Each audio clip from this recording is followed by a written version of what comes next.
Wednesday, 15th October, stock market. What's going on with it? Let's look at some of the news items. Stock market rally as strong earnings soothe trade fears. China trade, we're not so worried. We think the Chinese and the Americans will come to some kind of deal. Trump always does. Taco and all of that.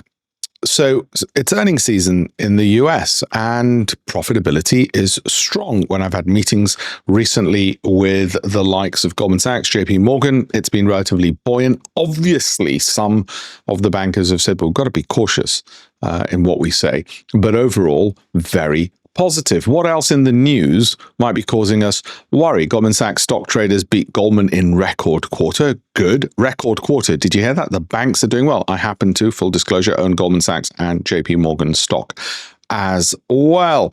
Deal-making returns boost profits. It's go, go, go.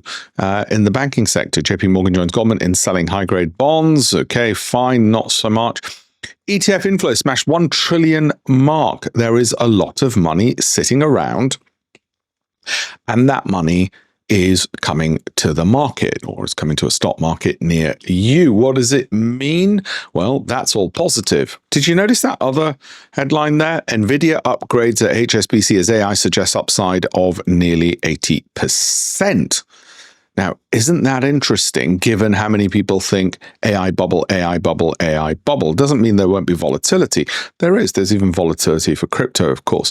But what we're seeing is certainly the markets and the people who analyze these things of the view that there is more and more to the upside to come.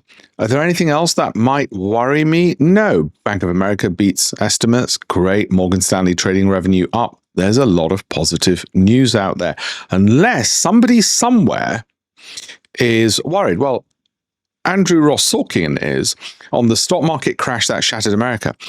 In case you don't know, and I'm listening to his book at the moment, audio book, he's talking about 1929. He's not talking about right now. He's talking about 1929. And for those who are fearful, you should definitely stay out of the market because you're fearful. Okay, so I'll close on this point then, which is, you can see it there, the Trump one. Why the taco trade is again tempting investors amid US-China brinkmanship. Yeah, they're both going to see light. Now, I'll tell you how I know the Chinese are going to come to a deal with the Americans. On 9/11, I was in Beijing and I was at a conference. The next day, I was lecturing at the University of International Business. After 9/11 happened, so on the 12th of September, all the Chinese asked me about was, how does this impact our entry into the World Trade Organization? How does it impact growth in China? What happened the day before in New York? How does it impact their growth? They're more addicted to growth than, say, the Indians are. The Indians, hey, we don't need to negotiate. We can take the pain. The Chinese, they've had a taste of the good life and they will negotiate on, but they'll do it as a proud people.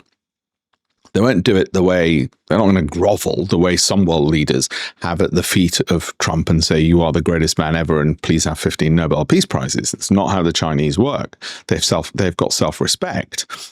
So what they will do is they'll find some face-saving behind the doors kind of arrangement with the Americans. They need growth, and they need growth at low inflation because high inflation causes a socialist economy, a communist country to have social upheaval. The last thing the socialists would ever want. In the West, we don't care about social upheaval so much. Protests every weekend, who cares? So there'll be a deal. It's all up, up, up for the markets. Now, I say this without seeking to be overly optimistic because I'm not selling you a fund or selling you the markets. If I thought they were going to fall, I'd say they're going to fall. But I will tell you one thing. Statistically, they're due for a fall. So brace for that.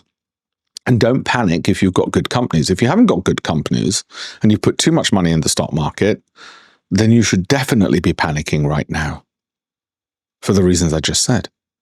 Thank you.